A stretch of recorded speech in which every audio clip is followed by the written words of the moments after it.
Ya, pertama-tama saya mengucapkan terima kasih kepada PT UN. Pertama-tama saya ucapkan terima kasih kepada PT UN, khususnya kepada Hakim Tunggal yang sangat membantu kami.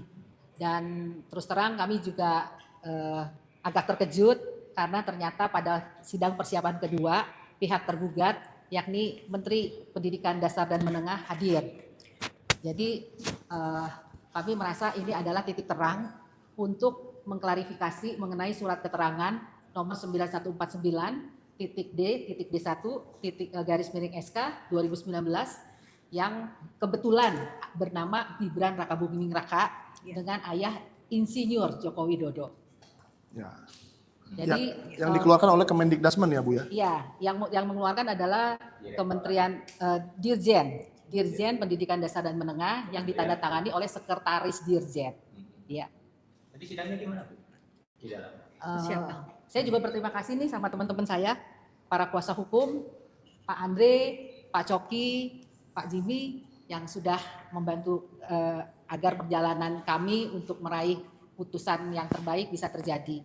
Sidang tadi kondusif ya Pak. Jadi kami mendapat masukan dari Pak Hakim ya karena ini pengadilan administrasi ya. Jadi titik komanya itu kami diberitahu gitu. Ini yang sebaiknya begini, yang kurangnya ini gitu.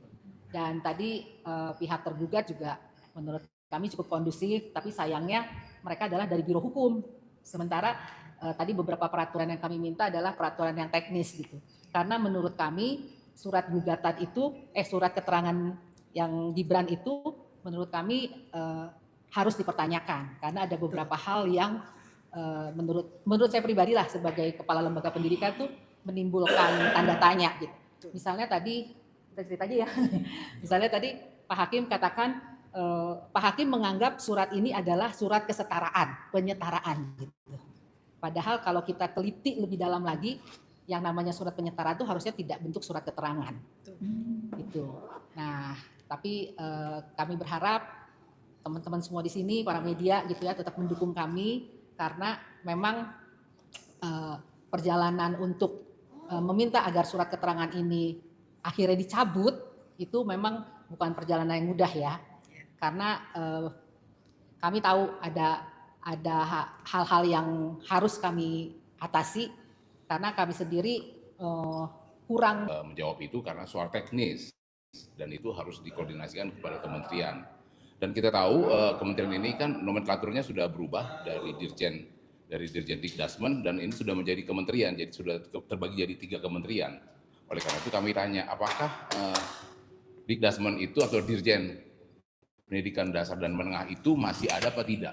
Atau sudah menjadi kementerian tersendiri? Supaya kami pun selaku penggugat akan tahu apakah memang sekarang ini Dirjen itu tidak ada atau sudah menjadi kementerian Dikdasmen. Supaya kita tahu soal legal standing kita menggugat objek perkaranya apakah yang masih Dikdasmen atau mengatasnamakan atau menjadi kementerian Dikdasmen yang sebenarnya tadi sudah dikatakan oleh Bu Mercy adalah yang ditandatangani oleh Sekdirjen, Sekretaris Jenderal Dikdasmen. Itu juga menjadi pertanyaan supaya nanti kami lebih fokus soal siapa yang akan kami gugat. Karena apakah Menteri Dikdasmen atau memang masih ada yang namanya Dirjen.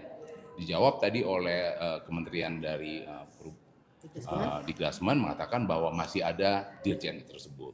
Begitu keterangannya. Terima kasih, silakan Bu Mercy. Izin Pak, berarti sekarang sudah double dong Pak. Ada Dirjen yang dimaksud, tapi ada kementerian yang bernama sama. Kalau kami tangkap tadi, kementeriannya masih ada dan dirjennya masih ada.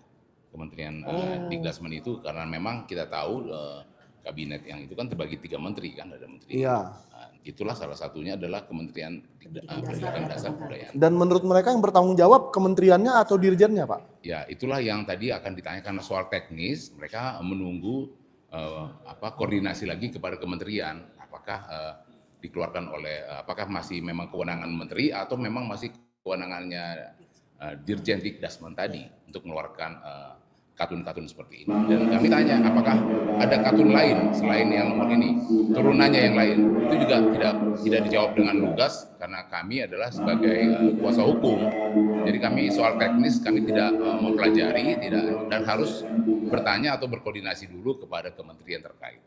Jadi terus terang aja memang Makanya minta dukungan ya, bahwa surat keterangan ini sangat abu-abu gitu. Surat keterangan ini sangat abu-abu. Apakah ini surat kesetaraan? Bukan, karena yang disetarakan pengetahuan. Sementara kalau saya sebagai kepala lembaga pendidikan, kalau yang namanya kesetaraan itu gak cuma pengetahuan kan, ada afektif, ada psikomotoris, komplit gitu. Sementara di surat keterangan ini hanyalah pengetahuan setara gitu. Tapi tadi ada yang bagus ya, mungkin Bang Andre bisa ngobrol yang tadi yang Pak Hakimnya bilang pasti ada ijazah kan, coba ceritain. Iya. Jadi tadi Ke tengah aja Pak. Ini, Pak. Jadi Pak, sini Pak.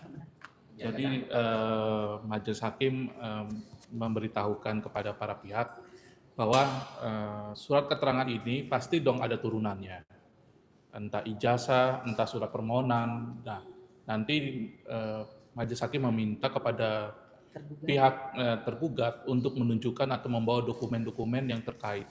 Karena tidak mungkin adanya surat keterangan ini langsung dimunculkan tanpa ada permohonan atau lampiran terkait dengan surat keterangan atau ijazah dari luar negeri, yang terutama objek itu UTS ya, dari UTS sendiri, insert. Nah, itu yang harus dilampirkan, dibawa oleh pihak tergugat nanti pada persidangan selanjutnya. Surat bukan ijazahnya, surat keterangan dari kampusnya gitu. Iya, bahwa menyatakan bahwa dia itu benar ada atau gimana, pokoknya harus dibawa. Bukan hanya surat sertifikatnya. Bukan, harus ada. Jadi persidangan selanjutnya kapan dan agendanya apa Pak? Jadi sidang selanjutnya, Ayo, biar semuanya ngomong. Ya biar ikut ngomong Pak. Ya. Untuk persidangan berikutnya adalah di hari Kamis minggu depan, sama tetap pukul 10 juga. Agendanya adalah masih tetap perbaikan gugatan dan kuasa. Nanti akan ada yang diberikan oleh pihak tergugat, mungkin beberapa dokumen yang nantinya itu yang diminta, yang tadi rekan bilang terkait dengan permohonan untuk penyetaraan itu kan pastinya ada ya dokumen-dokumen yang harus dilampirkan gitu. Iya. Itu aja sih minggu depan pastinya. Iya. Dari jam 10 hari Kamis. Apakah itu termasuk dengan penjelasan dari KBRI yang waktu itu pernah disinggung? Ya, jadi ini aku yang jawab aja ya. Ya. Jadi intinya gini, saya tuh tadi seneng ya karena Pak Hakim mengatakan nggak mungkin dong bisa keluar surat keterangan tanpa ada ijazah. Nah, dan jujur Li ya, saya ngelihat kuasa tergugat itu agak bingung gitu, agak grogi gitu. Jadi memang yang pasti ya kita akan minta dasar penerbitan surat keterangan ini apa gitu loh. Walaupun mungkin untuk tahap ini kita masih bergelut di bidang formil ya, artinya peraturan belum masuk pokok perkara gitu. Karena dari tadi saya berusaha untuk masuk pokok perkara, tapi Pak Hakim, oh ini formil dulu gitu, hanya formil. Jadi kita bicara Permendikbud, bicara undang-undang, bicara ya yang apa namanya yang masih formil lah gitu. Makanya karena itu kami mohon dukungan dari kita semua ya, bahwa sebenarnya kami ini berjuang untuk next generasi gitu loh, generasi selanjutnya gitu. Bahwa yang namanya pendidikan itu harus jelas gitu. Kalau memang lulus, katakan lulus, buktikan gitu. Bahwa ada sertifikatnya atau tadi yang seperti dikatakan ada ijazahnya gitu loh. Nah, masalahnya kan kita belum pernah melihat ijazahnya. Ijazah kita ngomong yang grade 12 nih ya, yang SMA gitu. SMA itu kan harus sesuai dengan standar Indonesia.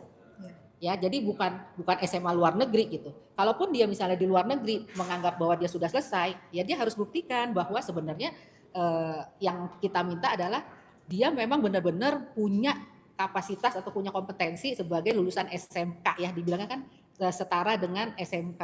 Nah, SMK itu kita udah siapkan apa namanya kurikulumnya seperti apa gitu loh. Nah, tapi kalau misalnya tanpa penjelasan secara detail ya, itu tentu saja akan membuat generasi muda itu bertanya-tanya gitu loh.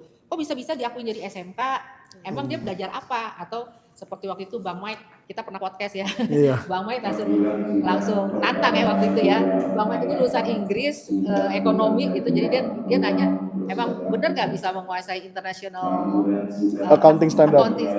misalnya. Jadi sekali lagi kita masih berjuang karena jujur tembok besar itu adalah formil. Artinya persyaratan, legal standing, siapa yang harus kita gugat. Karena jujur tadi Pak Hakim tuh mengatakan kita harus hati-hati. Karena kalau kita salah menggugat, itu bisa error in, apa tuh tadi, persona apa dibilangnya tadi ya? Gitu gitu. Jadi mohon dukungannya, sekali lagi kami ada di sini ini bukan karena apa-apa, karena kami ingin pendidikan Indonesia itu jelas, berkualitas dan berlaku adil untuk semua.